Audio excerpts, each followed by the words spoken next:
guys, so I'm going to do a little final video here of the Wpl Jimny. Pretty much got it all finished up. I got the 3S packs in.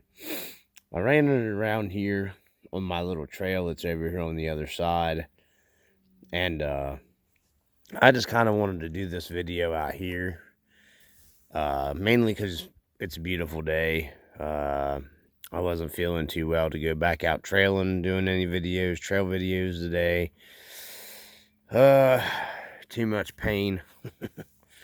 So I figured we'd just do a finalization on this little Jimny build that I've completed here. So not to get real long, final thoughts of what I'm, just overall in general to sum up this build here, and we'll do it I'm going to go a little in depth here looking around at it. There's the interior done up. Inside, one more look at that. The wheels and tires. The wheels are 155. These are a little over 80 mil. Tire, they're closer, they're not really an 85. They're probably more like a 83, close to that. They're just, on the verge.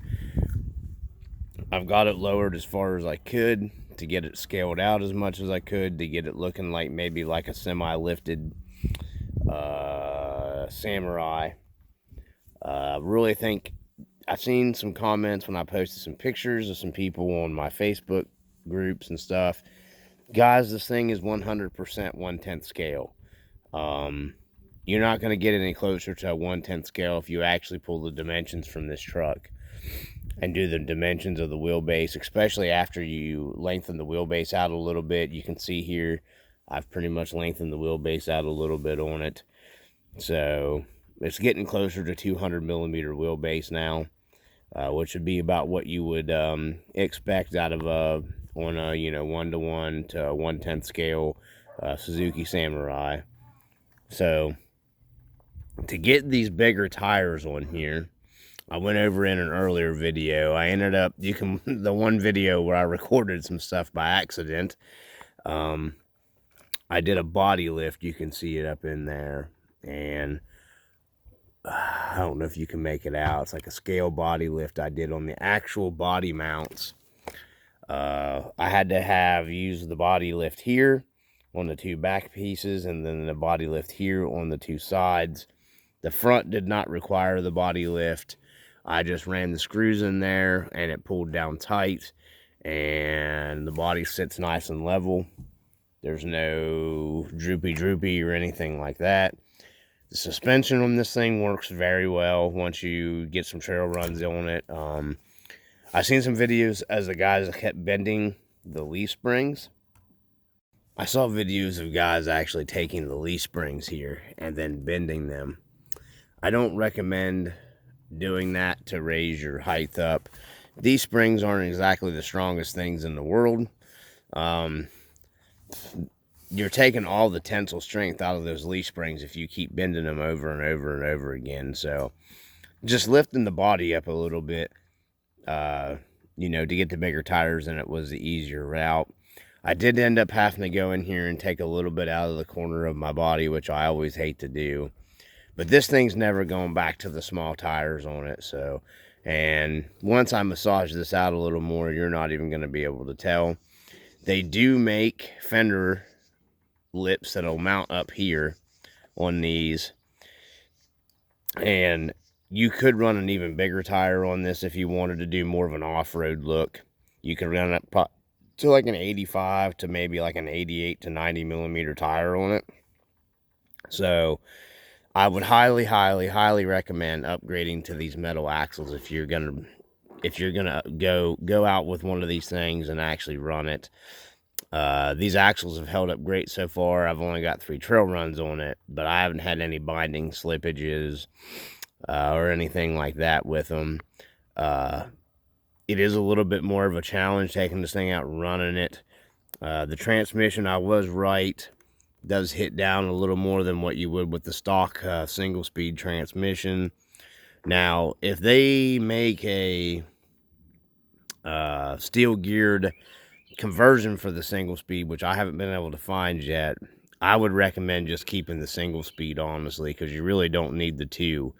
The main thing you're going to want to do is upgrade to a 3S LiPo in this thing and get you at least, I am running a Hobby Wing 1060 ESC is what I'm running in this right now. So that's my best recommendation I could tell you right there. Pull the stock electronics out of it and put hobby grade, just cheap. You don't got to go all out. The 1060 works perfectly fine on this because it'll run on a 2 or 3S. I found that the limited power is really 90% of it is the stock 2S battery that comes with this. Just does not give you the power at all. It's small wire. It just isn't going to give you the power you need to trail. Okay, so it's just not going to give you the power that you need to trail with this thing. Especially when you start adding the metal axles, steel drive shafts, steel geared transmission, and you can hear the steel gears in this thing. You can hear it. And then, of course, you know, if you start scaling it out and added stuff into your interior and stuff like I always do, and then, I mean, everything, you know, these wheels are really, they're like 80 grams each. What I ended up doing here, for the guys that end up getting one, and I bumped the button, on here, the adapter, I drilled this steel, because it's steel, the hex that goes in here, and it's only 5 mil, so I drilled this. And then I seen guys 3D printing a bunch of stuff, and I mean, it's not that I don't like 3D printed stuff, but I wanted as much metal as I could.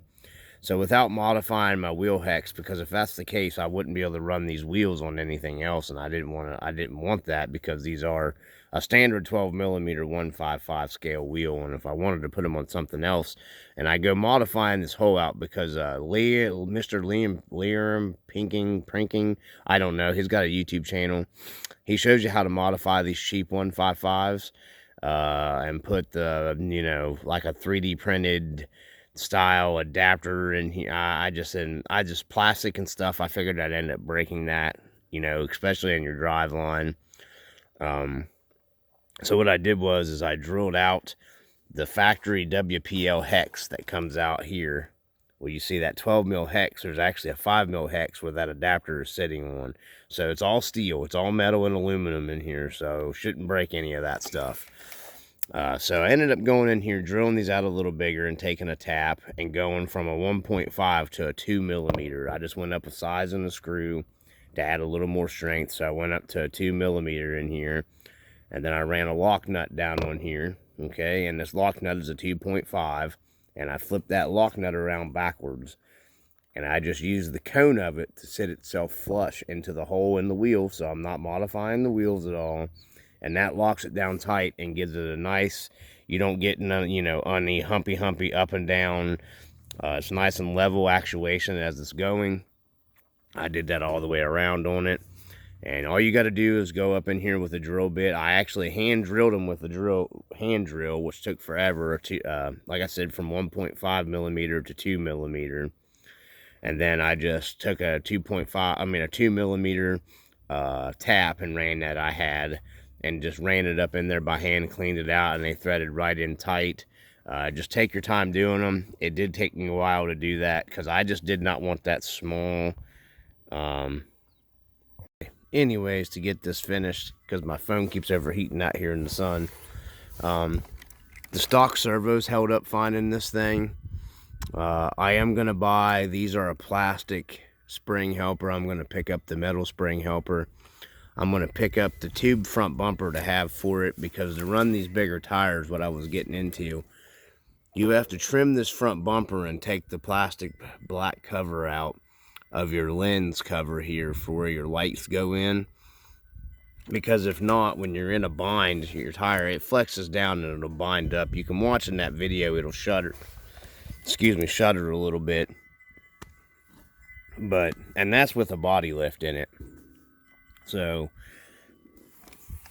you know, a little bit of modifications. This thing trailed with the RC four-wheel drive trucks fine, even with a weak battery. The 3S makes a huge difference on it, so I would recommend, if you're going to do it, you need to get yourself a 3S battery upgrade. It's very small. I was able to get the Z packs. I will put a link in this video from Amazon for a 3S. 2 of them comes in a set. You'll have to solder on a battery connector of your choosing. And then I made a little scale exhaust that have some aluminumized tubing on it.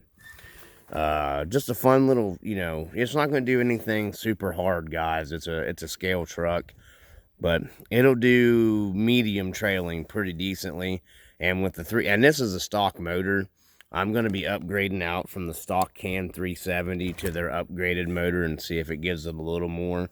But on 3S, this thing's got plenty of zing to get it going on the trail, as long as you're not doing anything really stupid with it.